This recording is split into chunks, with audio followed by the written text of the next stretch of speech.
Bismillahirrahmanirrahim.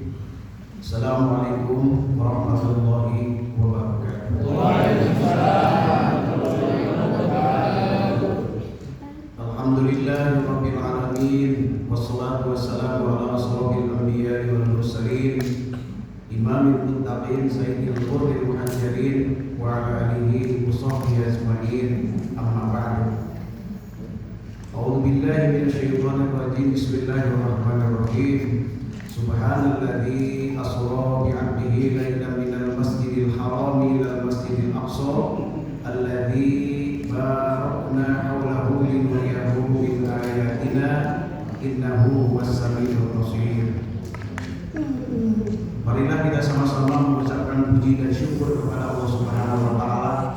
Allah Subhanahu wa taala Tuhan yang Maha Pengasih, yang kasihnya tak pernah pilih kasih, Tuhan yang Maha Penyayang, yang sayangnya tak terbilang.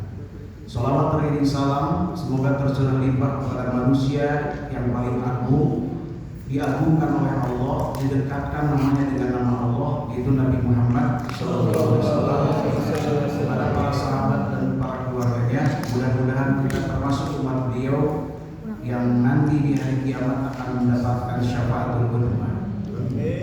Bapak RW yang saya hormati dan saya muliakan, Bapak RT di wilayah 0345 sampai 6, kemudian Bapak Ketua Musholah Ad-Da'watul Islamiyah Bapak Ustadz Agus, Ketua Masjid Al-Hidayah Bapak Cakiban, kemudian Ustadz Abdul Halim, Ustadz Rafiq, kemudian Ustadz Subur dan Ustadz yang lainnya, kemudian Bapak RMK, ya, baik yang pernah jadi RMK juga penghuni, alhamdulillah mantap.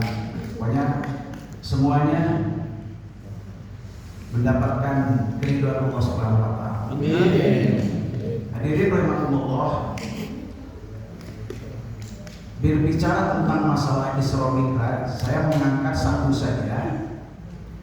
Apa yang melatar belakangi Nabi itu melaksanakan Isra Mi'raj? Kata bahasa Jerman dia, mau sebab Nabi dari Isra dan Mi'raj itu. Jawabannya memang ada 4, tapi saya satu saja. Yang pertama adalah tasliyah. Apa artinya tasliyah? Tasliyah itu hiburan. Kenapa Nabi dihibur? Kan gitu. Karena pada saat itu dua tokoh terkemuka, Siti Khadijatul Kubro dan Abu Thalib wafat. Pertama Siti Khadijah, 2 tahun setelah itu kemudian Abu Thalib. Maka mereka orang-orang kafir Mekah ini bersorak-sorai, sekarang Muhammad sudah tidak ada yang mendukung. Maka kesedihan gundah gulana Nabi ini, maka dibawalah Nabi ini namanya tasliyah, dihibur. Tapi hiburannya Nabi itu ke langit, Bu, Masya Allah. Begitu pula kalau ibu ditinggalkan sama suami tercinta, maka ibu jadilah janda-janda. Ya, masuklah ibu kepada suatu yayasan di Jakarta, cari di Google, namanya Yayasan Hijau Lumut, Himpunan Janda Lucu dan Imun.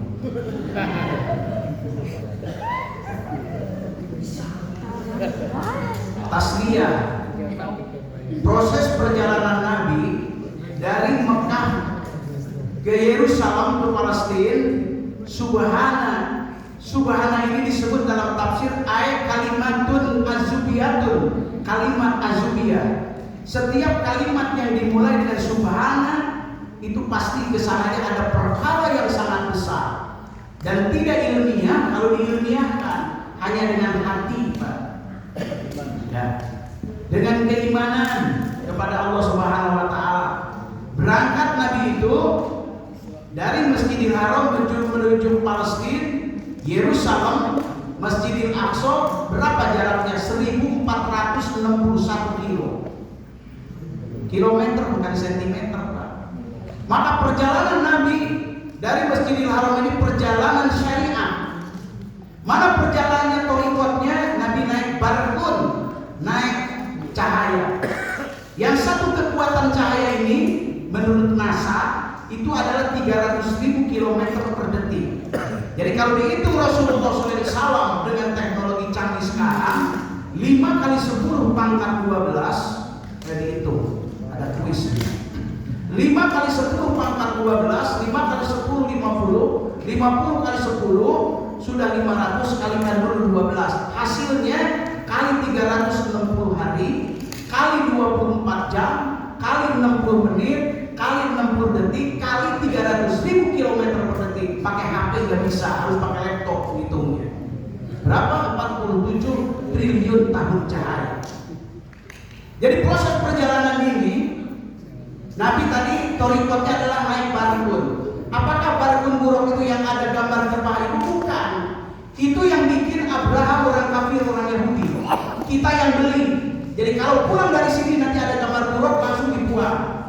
Kenapa? Pantaskah Nabi seorang kekasih Allah, kemudian dia naik kuda yang gambarnya itu adalah perempuan yang cantik kayak Sari Devi, Pak.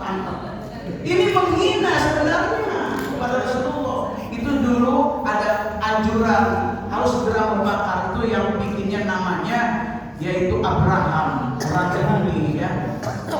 Nah ini ada rahmatullah. Kita kejebak. Lalu ada rahmatullah ya. Karena ini adalah tasiyah, Rasulullah ini saya satu saja. Di dalam kitab Dardir Bainah kalau saya terangkan bisa sampai 4 jam Pak. Ya, Bapak yang nggak kuat ataupun saya yang nggak kuat. Satu saja yang diperlihatkan oleh Allah Subhanahu Wa Taala di alam gaib itu adalah Nabi melihat sekelompok manusia yang sedang menanam padi. Kemudian dilihat ke belakang, padinya langsung jadi, sudah jadi, kemudian langsung dia berisi dan kemudian dipanen, diketam, habis datang lagi, habis datang lagi. Lalu Nabi bertanya kepada ajudannya, di mana ada Jibril, ini perumpamaan apa? Wahai Muhammad, ini gambaran umat kamu yang ketika hidup di dunia orang yang senantiasa selalu berinfak dan bersedekah, pas dengan ada uang. Doa kita Allah. Firman Allah dalilnya surat Al-Baqarah ayat 261. Bismillahirrahmanirrahim. Masalul ladzina yunfiquna amwalahum kamasali habbatin ambatat sab'a sanabila bi kulli sumbulatin mi'atu habba wallahu yudhi'u liman yasha wallahu wasi'un alim.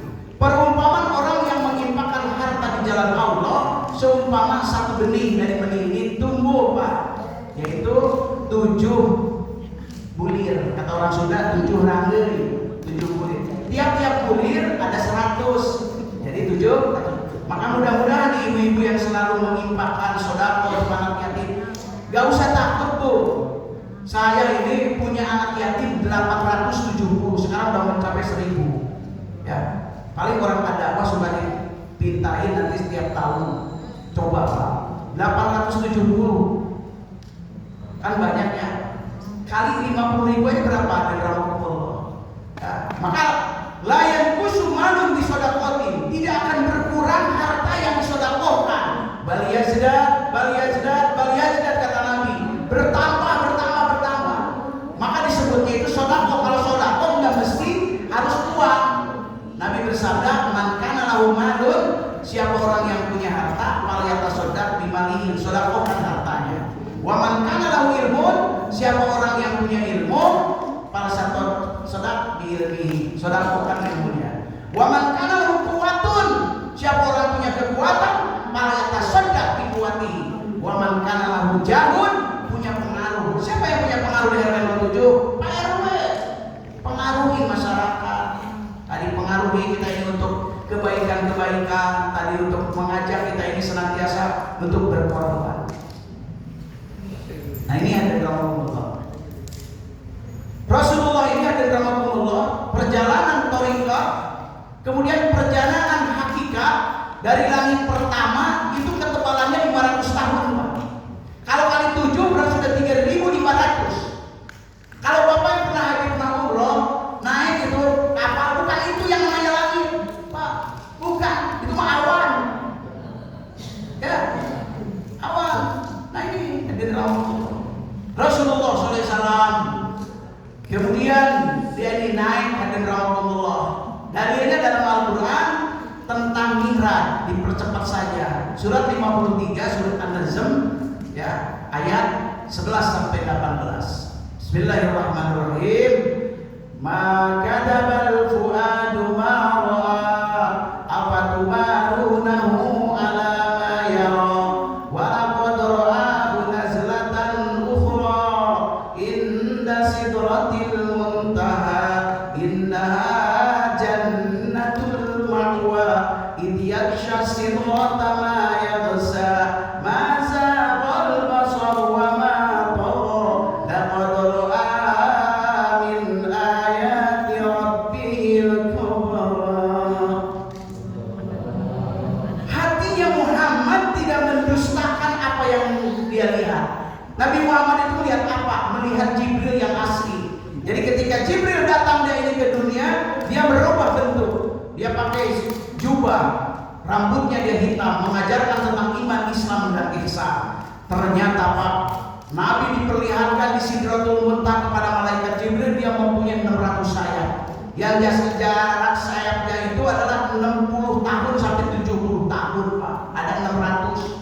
Pantesan Nabi itu melihat malaikat Jibril, apalagi membelakangi Pak ya, lagi membelakangi, Masya Allah, gigi Nabi ini sampai seperti mau copot, saking besar.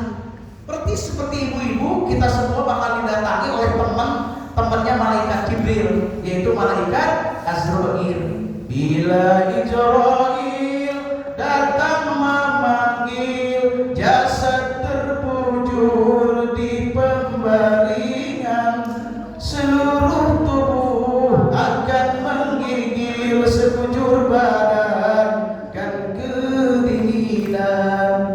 Gitu Pak. Ini ada nama kemarin kalau ketemu dengan malaikat Azrail langsung Pak. Ya, datang di surat 16 ayat 32 kalau kepada orang-orang yang istiqomah di jamaah-jamaah mushola Pak.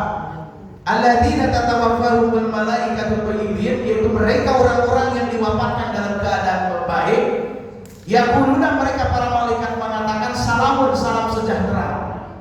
Diperlihatkan di dalam tafsir pertama, dia diperlihatkan apa kelakuan kebaikan-kebaikan kita selama hidup Pak. Ya, lagi ngaji, walaupun ngajinya ngantuk-ngantuk, lagi tahajud, lagi infak, lagi sedekah. Setelah itu baru diperlihatkan surga. Fotokopi surga itu sudah diperlihatkan. Ya. Saya Bapak tanya, kalau ada fotokopi ada aslinya nggak Pak? Ada betul. Tapi zaman sekarang ada yang fotokopi nggak ada aslinya, yang lagi rame. Tuhan dan Rasulullah. Nah Bapak yang saya hormati dan saya muliakan, Rasulullah di langit pertama ketemu dengan Nabi Adam. Siapa Nabi Adam itu? Seorang Nabi ahli pertanian, nih dari ahli pertanian semua apa yang kita makan. Nabi Muhammad di langit yang kedua bertemu dengan Nabi Isa, seorang yang ahli dari kedokteran, dan Nabi Yahya, orang yang konsekuen yaitu kepada hukum Allah Subhanahu wa Ta'ala. Nabi ini take and give dalam bahasa Inggris, belajar, dan dia ini mencari Pak. Kita juga sama ustaz-ustaz, jangan merasa kita ini sudah merasa pinter, sudah merasa masih banyak. Long life education, perlu belajar. Walaupun kita sudah tidak kuliah, tapi perlu belajar. Ini kebanyakan orang Indonesia kalau sudah tidak kuliah Pak, bukunya itu dijual di setel. Tapi kalau di Jepang tidak ada rahmatullah. Kata orang Inggris begini, many a great man star in newspaper one boy.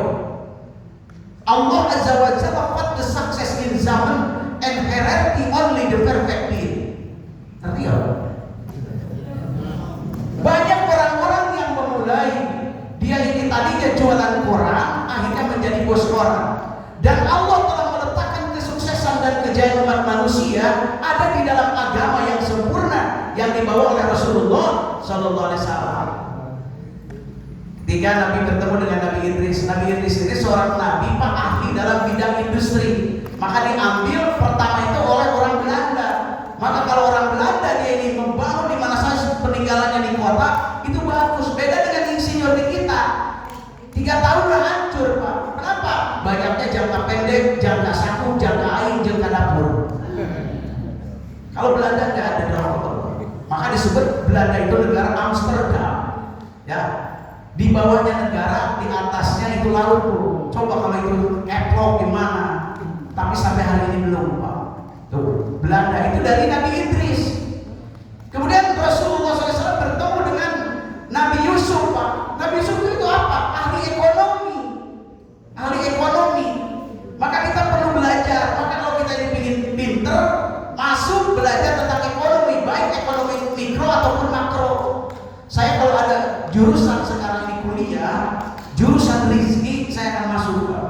Yang ada jurusan ekonomi, nggak ada jurusan rizki. Ya, nggak ada jurusan, coba bapak ada yang paling ekonomi, gitu kan? Ada jurusan rizki nggak? Nggak ada, Pak. Oh, kan Allah. Kemudian Nabi Muhammad itu belajar dengan Nabi Yusuf. Kemudian Rasulullah SAW bertemu dengan Nabi Harun. Nabi Harun itu apa? Ahli faseha di dalam bicara. Sehebat apapun dia bisa baca kitab, kalau ngomongnya orang apa sih yang diomongkan? Bapak lihat ikan itu Nabi Harun itu ahli. Karena Nabi Musa di langit yang ke-6 dia kurang fasehat bicaranya. Cuma badannya kayak teman saya, sekali tinju habis, Pak. Gitu. Nabi Musa itu begitu.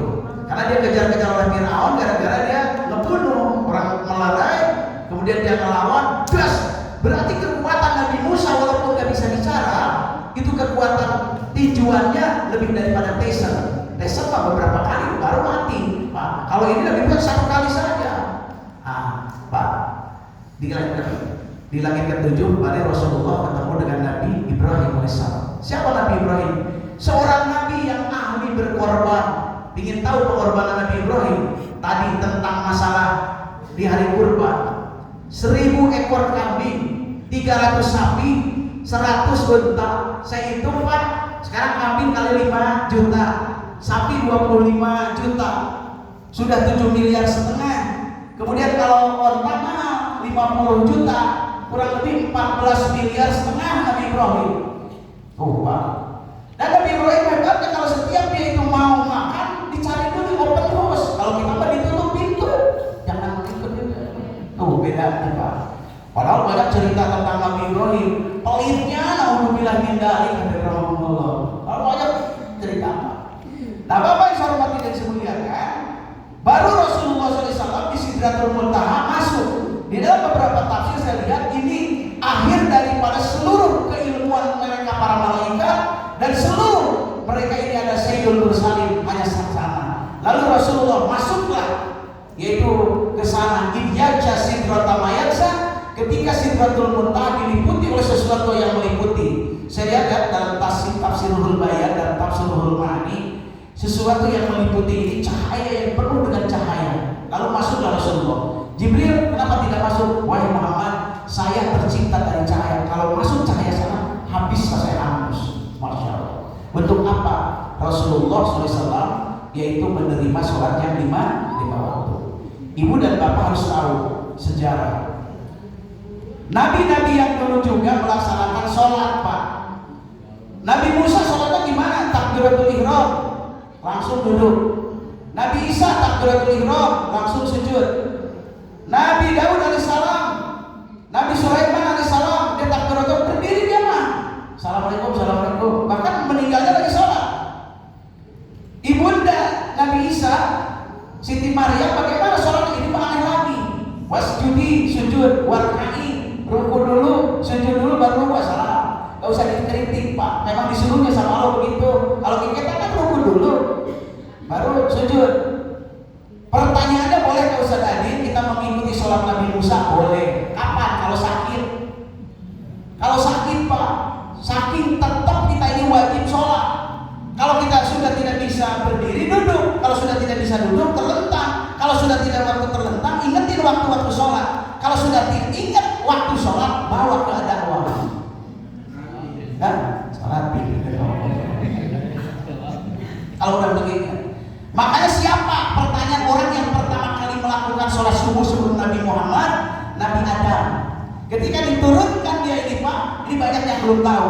Diturunkan dari surga, Nabi Adam syukur kepada Allah 2 rakaat sholat subuh, Pak. Lalu kemudian siapa orang yang pertama kali melaksanakan sholat duhur? Itu Nabi Ibrahim alaihissalam. 4 rakaat, Pak, langsung sujud teruskan. Dia rasa upaya syukur kepada Allah kemudian ketika akan menyembelih sembelihannya, ternyata udah masuk waktu-waktu duhur 4 rakaat. Ini sejarah. Insya Allah nanti di YouTube akan diungkap. Yang keempat, siapa orang yang pertama kali akan melaksanakan sholat asar? Nabi Yunus alaihissalam. Kan baru dengar Pak ya? Oh, cerita sholat banyak. Oh, ini kan sejarah sholat 5 waktu. Kemudian siapa orang yang pertama kali itu adalah melaksanakan sholat maghrib? Sholat maghrib itu diantaranya adalah Nabi Isya. Siapa yang melaksanakan sholat terakhir itu Isya? Nabi Musa alaihissalam, Pak. Ya, Nabi Musa. Jadi kita tahu ada sejarah. Kemudian Allah, baru Rasulullah SAW ini pulang ke sana, Pak. Kembali lagi ya ke Mekah.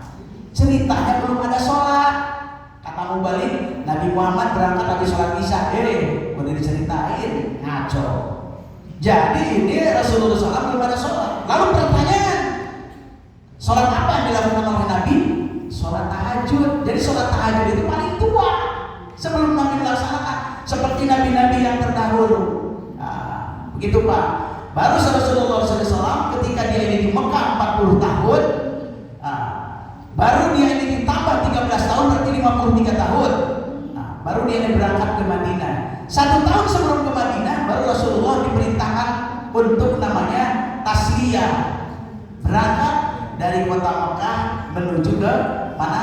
Yaitu Aqsa. Masya Allah. Tadi 1461 kilo, Pak. Nah ini baru Rasulullah setelah ada di Madinah, ya berarti sudah sholat. Setelah itu baru tahun kedua, berarti sudah 53 tahun Rasulullah, baru diperintahkan puasa. Gitu kan? Baru ya ayyuhalladzina amanu kutiba alaikumussyam kama kutiba alal ladzina min qablikum la'allakum tattaqun. Wahai orang-orang yang beriman, diwajibkan kepada kalian asyam puasa. Karena kalimat kutiba dalam kaidah bahasa Arab ini kan majhul, kalimat kut kata-kata kerja. Asal kalimatnya gimana? Ya ayyuhalladzina amanu kataballahu alaikumussyam. Lafaz Allah dibuang, diganti lafaz asyam, maka asyam itu disebut naibul fa'il. Kata ibu-ibu naon heuh bae itu keilmuan harus diterangkan. Jadi diperintahkan puasa apa? Pada saat itu. Nah, kita juga insya Allah nanti kalau nggak salah tanggal 17 malam 18 kita sudah tarawih, atau kita nunggu saja kesepakatan dari Departemen Agama. Nah, maka ibu-ibu yang masih punya hutang zaman dulu itu segera bayar. Ya, segera bayar karena masih ada waktu, ada jangan waduh saya lupa. Ya, jangan seperti itu. La'allakum, tujuan puasa ini bukan tamani tapi tarozi. Jadi mengartikan la'allakum jangan mudah-mudahan. Jangan pakai tamani tapi harus pakai tarozi. La'allakum kalau pakai tamani begini Pak. La'alla sababa yamudu yauman. Mudah-mudahan kepemudaan datang hari ini. Yang ngomong udah 70 tahun jadi aki-aki bakal datang mau apa? Kagak mungkin Pak. Itu namanya tamani. Maka la'alla taroji la'allakum agar kamu tatakuna menjadi orang yang bertakwa. Adil ma'asi dari puasa. Fa'innahu, karena sesungguhnya puasa itu yaksiru sahwata, melemahkan syahwat. Allati hiya mabda'uha. Begitu pada dalam tafsirnya. Yang awal pertama datang maksiat itu dari nafsu. Dari mana datangnya lintah dari sawah turun ke kali. Dari mana datang maksiat Mas? Dari mata masuk ke dalam hati. Dari mana datangnya lintah? Dari sawah turun ke kali. Dari mana datangnya perintah? Dari Allah turun ke Nabi. Bisa di mana itu tukang pantun macam ya. Nah, jadi Bapak yang saya hormati dan saya muliakan, baru Rasulullah berkata. Nah, untuk kita semua hukum yang ada di dalam puasa, faman kana minkum maridun, barang siapa yang terbukti ketika puasa sakit Pak, sakit umum,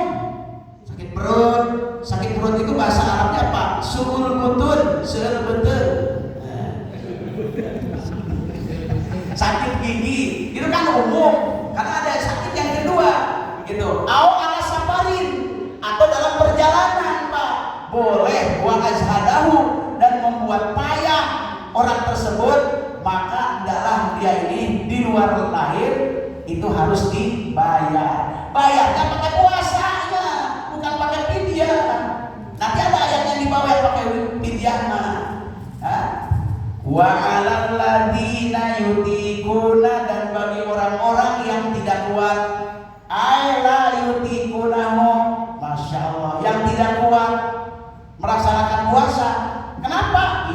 kibarin karena usia tua, au maradin atau karena sakit. Sakitnya kemana? Alladzi la yurja burruhu, yang tidak ada harapan sembuh. 2025 dia ini adalah karena penyakit gula. 2026 pas masuk besok tanggal 18 masih sakit. Maka orang tersebut mau laki atau perempuan, tua atau muda, nggak usah puasa. Ganti fidyatun ta'amu miskin. Fidyahnya itu dikatakan, saya lihat menurut mazhab Imam Syafi'i 0,75 liter, bukan 75 liter, 1 kilo kurang, Pak. Ya, 0,75. Ya, kalau diduitkan jadi hitung sendiri. Kalau dia ini orang tua kita usia 80 tahun ya kali 30, berapa jumlahnya di rahmatullah. Lanjut. Itu.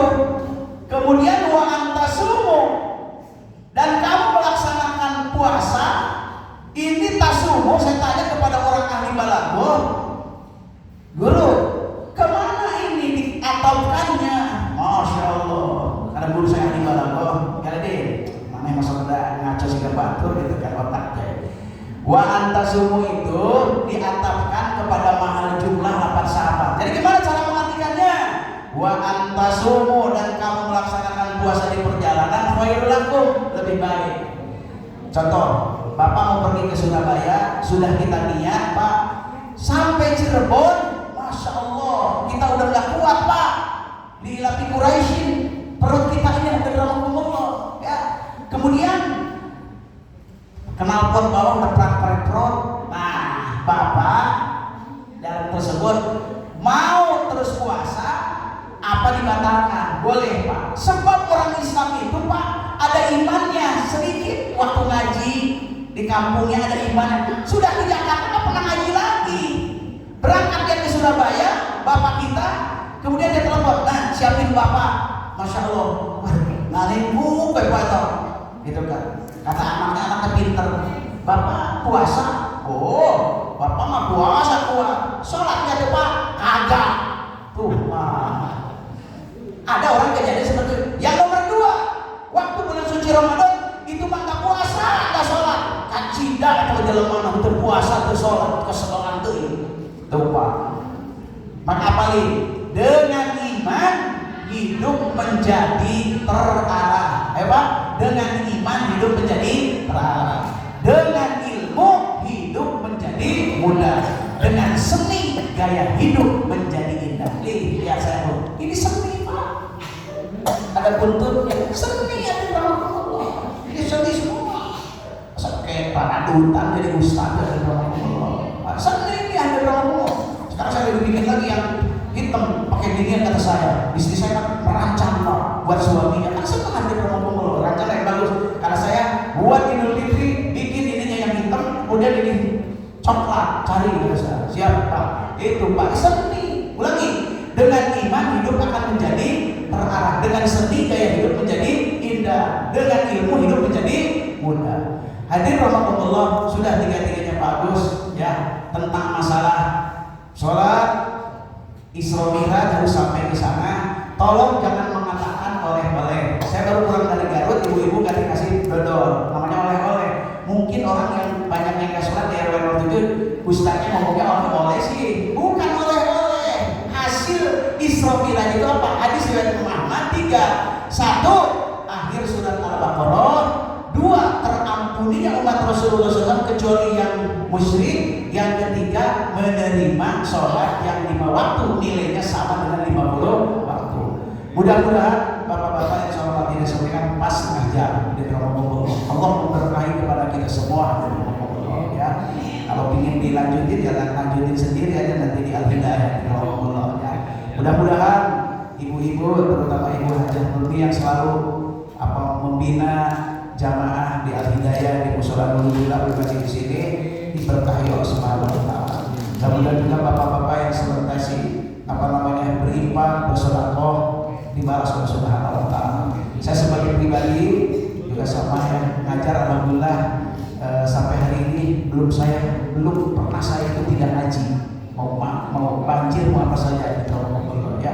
Nah, mudah-mudahan Allah memberkahi al-istiqomah itu karomah. Istiqomah itu lebih hebat daripada 1000 keramat. Mudah-mudahan apa yang Al-Fakir sampaikan bermanfaat khusus bagi dari saya tadi, kemudian dari jamaah semua. Semoga ini musola itu menjadi mercusuar di RW 07. Itu saja yang saya sampaikan. Agus doa siapa? Udah. Oh ya, mudah-mudahan ada manfaat. Kita akhiri dengan doa kafaratul majelis. Subhanallah, assalamualaikum warahmatullahi wabarakatuh.